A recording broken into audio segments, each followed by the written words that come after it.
Alea was no exception. She moved silently, her digitigrade legs stepping between roots with practiced grace. Her antennae quivered at every faint vibration, her clawed fingers brushing the ground for subtle traces of movement. She was a scout, young but not inexperienced, tasked with charting a safe route through the forest for her clan's migration. To falter was to risk the lives of many. Her breathing came steady, but her mind was wary. Every Kalan child grew up on stories of death. In Verana, of hunters that swallowed you whole, of silent serpents that waited weeks without moving, only to strike in a flash. But worst of all were the stories whispered in hushed tones by elders around the fire. Stories of humans, deathworlders, the elders said. Hairless apes from a blue planet who could adapt to anything. Their skin tore easily, yet they survived in it. Places no other species dared. They starved yet endured. They were said to eat anything beast, plant, or even people. Alea had never seen one, but she had not forgotten the warnings. If ever a human crossed your path, run. Her focus wavered only for a heartbeat, but that was enough. The sharp snap of tensioned rope startled her. Before she could leap aside, her legs were yanked from beneath her. The world spun, and she found herself dangling upside down in a net, ropes biting into her carapace. Her mandibles clacked in panic as she writhed, but the more she struggled, the tighter the cord cinched. Her antennae picked up vibrations' footsteps. Someone was approaching. From the shadows emerged a figure unlike any creature of Verana. He walked upright on two legs, unarmored, with no scales or claws. His skin was pale under the filtered moonlight, his hair a tangle of dark strands. His clothing was patched together, leather and cloth, sturdy but primitive. His face bore no mandibles, no fangs, and yet he radiated danger, a human. Alea's pulse spiked. She had been caught not by a beast, but by the most feared predator of all. Her instinct screamed at her to lash out, but her position left her helpless. She hissed, forcing her voice into defiance. "Release me, predator. I am not food." The human stopped before her, head tilted as though studying some rare specimen. His eyes flat, forward-facing, like those of a hunter glimmered in the dim light. For a long moment he simply looked at her, his expression unreadable. Then, with a faint smirk tugging at his lips, he spoke. "Relax. If I wanted food, I wouldn't go through the trouble of building a trap. I'd just hunt." His voice was calm, even almost casual, but to Alea's ears it was worse than any roar. His words confirmed what she had feared. He could kill her easily, and he chose not to, at least not yet. Did humans toy with prey before consuming it? She went still, her mind racing. The Kalan stories echoed in her head. No beast feared humans, yet no beast survived long near them either. Some claimed they were patient killers, wearing down their prey with tricks and traps. Others whispered they fed not just on flesh, but on fear itself. And yet, something about his eyes unsettled her more than his words. They did not gleam with the mindless hunger of a predator. There was sharpness there, yes, but also curiosity. Weighing, measuring dots still dangling, Alea swallowed hard. Her mandibles clicked in a rhythm of nervousness, a sound any Kalan would recognize as dread. The rope creaked, swaying her slightly in the air. She wanted to scream, to curse him, to demand freedom, but something in her froze. Ilias cut the ropes carefully, lowering the net until Alea's claws touched the ground. She expected him to let her crash, bones splintering on the forest floor, but instead he guided the fall with measured strength. His blade flashed once, more, slicing the last cord, and she stumbled free. For a moment, she crouched low, mandibles flaring, her talons raised to defend herself. But he didn't strike. He simply recoiled the rope, slung it over his shoulder, and turned away as though she were of no consequence. Confusion gnawed at her. Why would a predator free its prey? Why leave her alive at all? Elias walked with steady steps, not once glancing back, his silhouette soon fading into the forest shadows. Alea stood frozen, torn between running into the wilderness or following him. Her instincts screamed to flee, yet her reason halted her. The forest of Virana was filled with unseen predators. Her clan's maps marked only fragments of safe ground. Alone, she would be meat for something larger by dawn. With a soft hiss, she followed. The trail wound through dense brush and beneath towering ferns. The human moved with unsettling confidence, as though he had walked these paths countless times. He made no sound save for the occasional rustle of cloth. While Alea trained scout, though, she was found herself crashing against twigs and leaves as if she were a novice. When they reached a clearing, Elias stooped by a circle of stones. He knelt, struck sparks from flint, and coaxed a fire into being. The flames licked upward, casting orange light across his sharp features. Alea lingered at the edge, her back pressed to a tree trunk. The shadows seemed safer than that circle of warmth. Yet the glow called to her. Fire was life. Fire was safety. Even predators avoided its heart. She stayed, watching. Elias pulled strips of meat from a pouch and skewered them on a stick, holding them over the crackling flames. The smell was thick, smoky, rich, so different from the bland rations Kaelin carried. Her mandibles twitched uncontrollably. Hunger throbbed in her belly, a need she had ignored all day while on patrol. The sound betrayed her, a low growl deep in her gut. She froze, mortified. Elias turned, his eyes glinting with amusement. "You're hungry," he said, as though it were the most obvious fact in the world. Her claws dug into the bark of the tree. "Do not mock me, human." He tilted his head, then shrugged. "Mock you? No, just noticing." He tore a piece of roasted meat from the skewer and tossed it toward her. The food landed in the dirt near her feet. She eyed it warily. Was this bait? A trick to lower her guard before the kill? The Kaelin stories told of humans who lured prey with kindness before striking, yet the smell overwhelmed her doubts. Her stomach roared again, betraying her body's weakness. Slowly, claws trembling, she lifted the meat and bit. The flavor exploded. Across her tongue, savory, smoky, layered with spices she had never known. Her mandibles clattered in shock. This was no crude predator's ration. This was crafted with care. She devoured it before she could stop herself. Elias chuckled. "See? I told you. If I wanted food, I wouldn't waste good meat on you." His words stung. She glared at him, antennae twitching. "Then why give it to me?" He shrugged again, turning the skewer back over the fire. "Because you're hungry. Simple as that." Simple?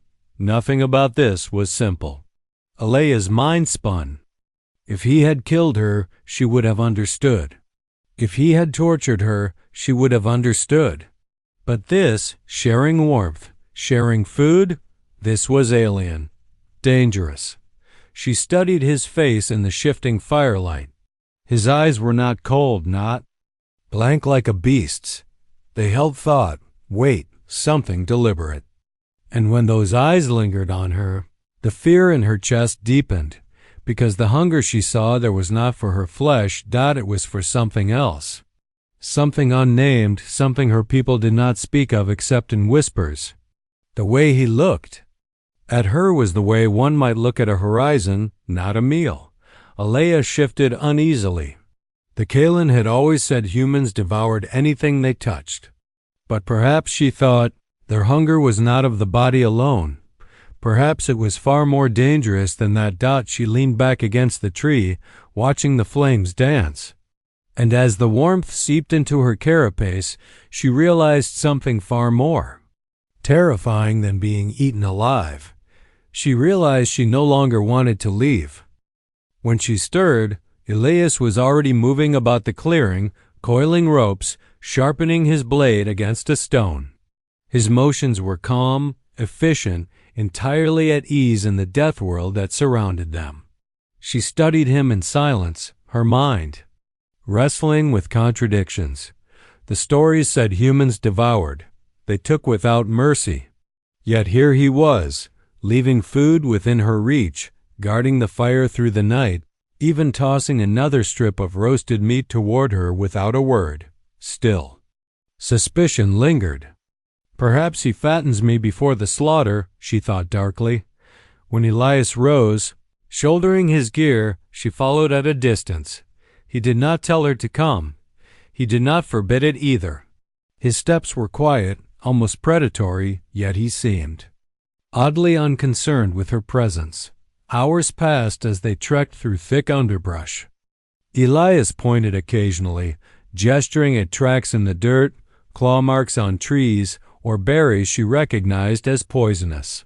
His words came in clipped tones, not all understood, but meaning bled through his gestures. He was not just surviving here, he was teaching. Finally, by a bubbling stream, Alea could no longer contain her questions. She crouched across from him, antennae rigid, her voice sharp with suspicion. "Why?" she demanded. "Why show me safe paths? Why feed me? My clan says humans consume the weak."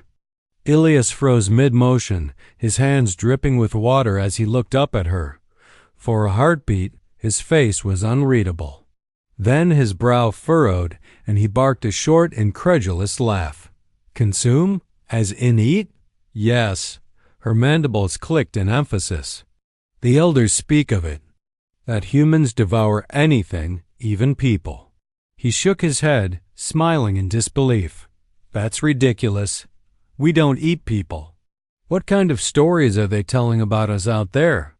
His tone was light, almost mocking, but Alea felt her insides churn. Could he be lying? Was this laughter a mask, the way predators toyed with prey before the strike? She did not know. Her claws flexed in the soil, but her hunger betrayed her again when he pushed a piece of fruit toward her. Cut cleanly in half, its golden flesh glistened in the light. She hesitated, then took it. The sweetness shocked her. Tongue, no poison, no trick. Just food.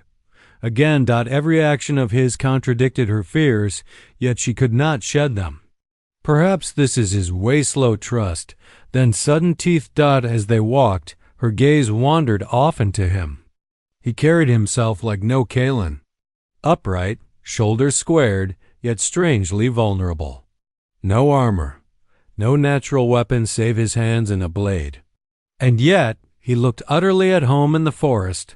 When their eyes met unexpectedly, her antennae stiffened. His gaze did not dart away quickly, nor did it burn with the cold glare of a killer. It lingered. Searching heat stirred beneath her carapace, confusing, unfamiliar. It was not the fear of death, though fear still lived in her chest. It was something else. A different kind of tension, heavier, harder to define. That evening, when the fire crackled once more, Alea studied Elias with new caution.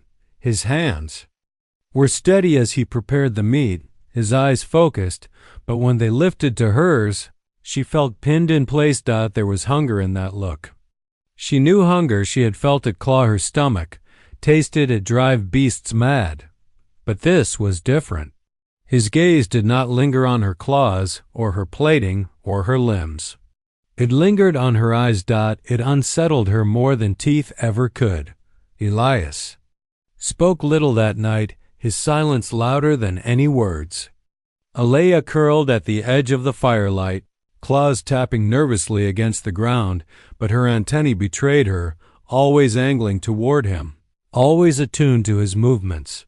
She had feared that he wanted to consume her flesh, but as the flames cast his profile in shifting light, she realized the truth was far stranger. This human did hunger, but not for meat, for something deeper, something she did not yet understand.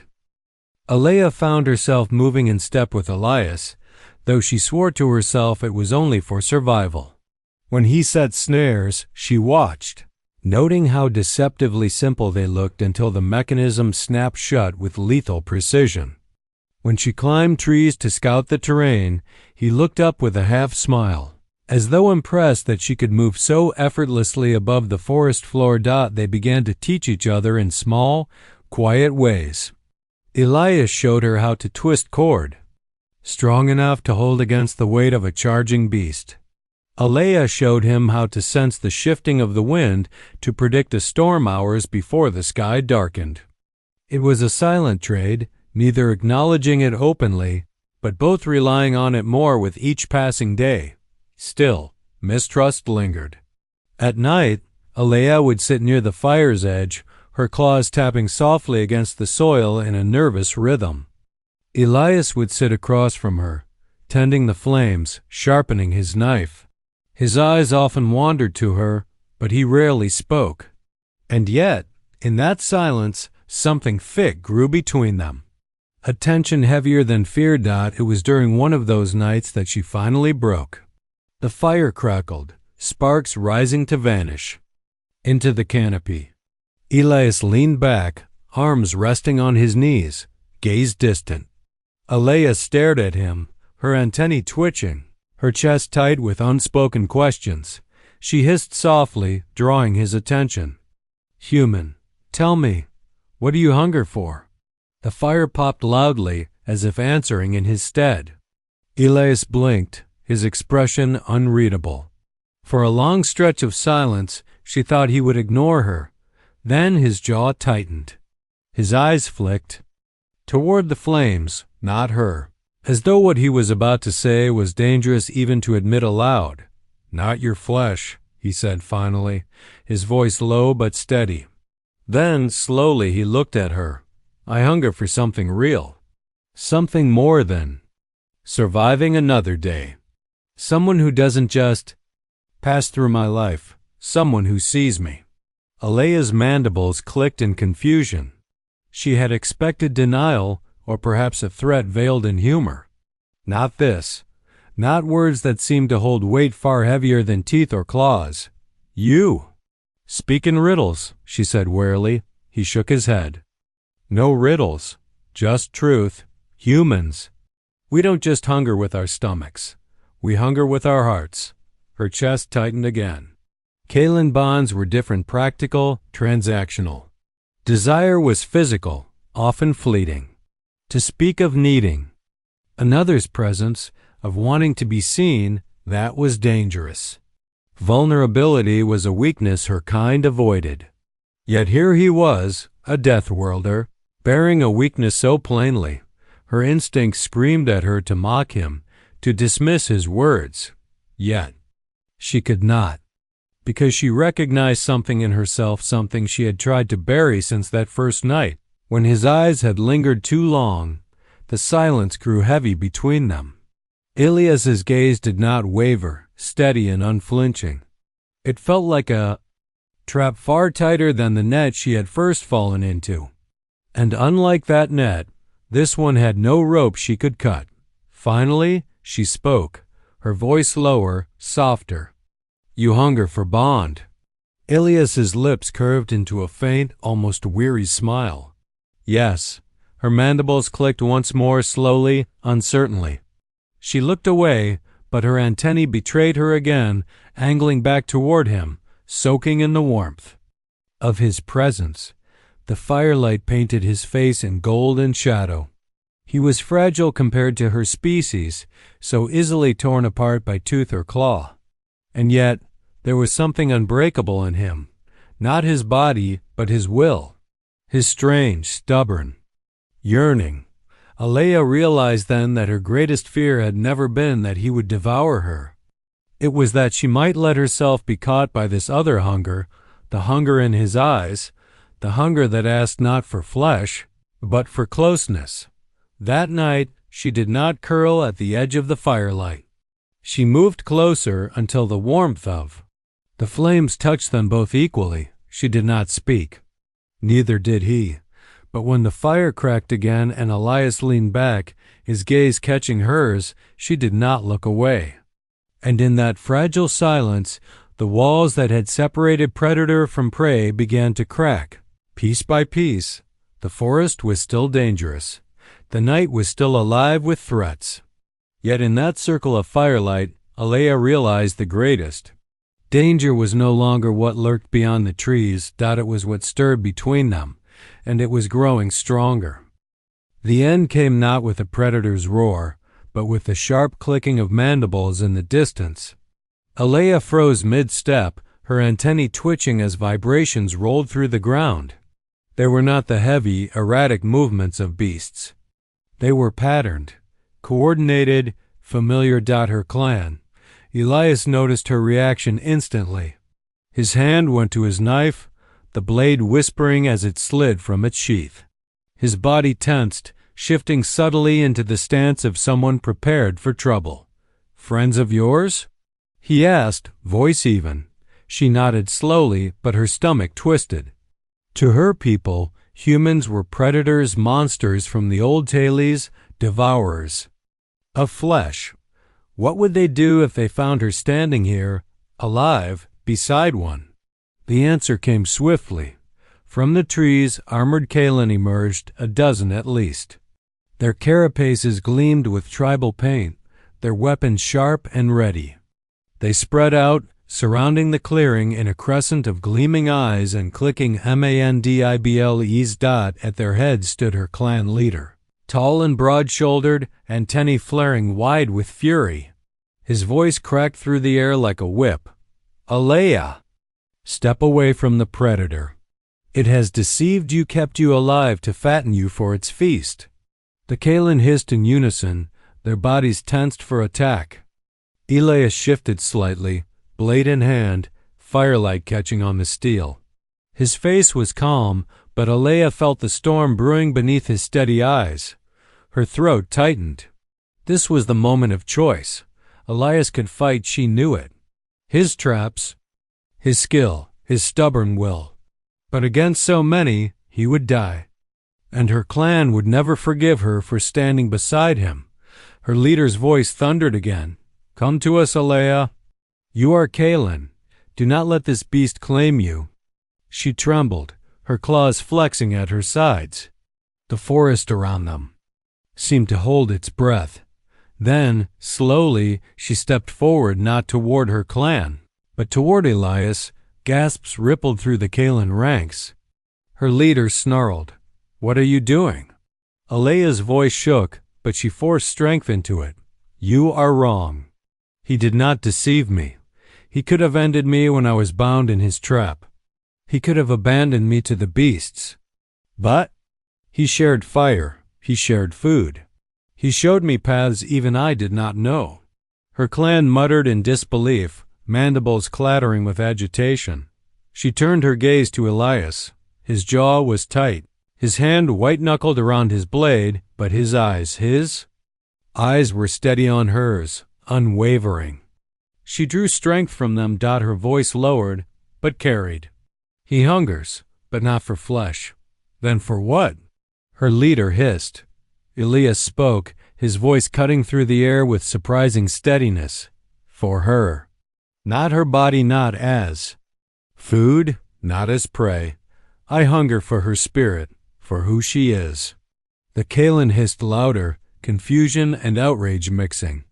No predator spoke like this. No predator confessed weakness. Alea felt her chest tighten.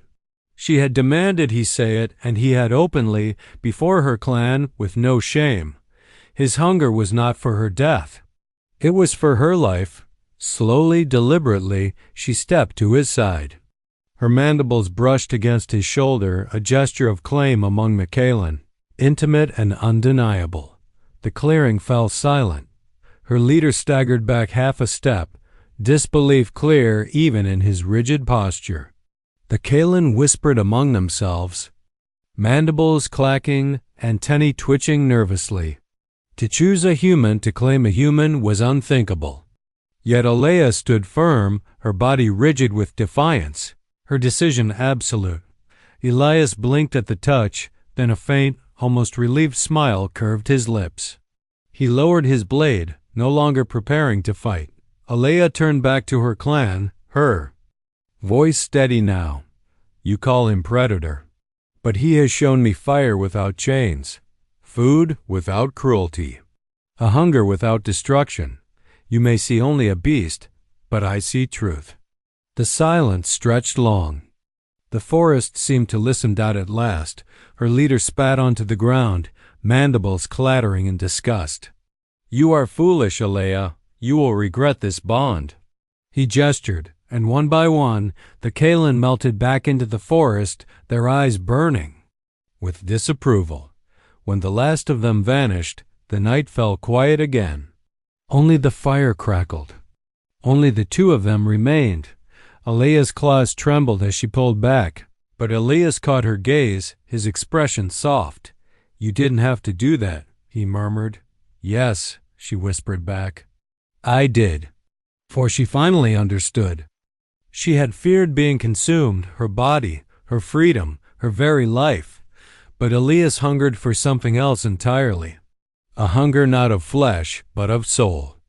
And though it terrified her more than any predator's bite, she realized she wanted to give it. The forest was still dangerous. The world beyond still filled with threats.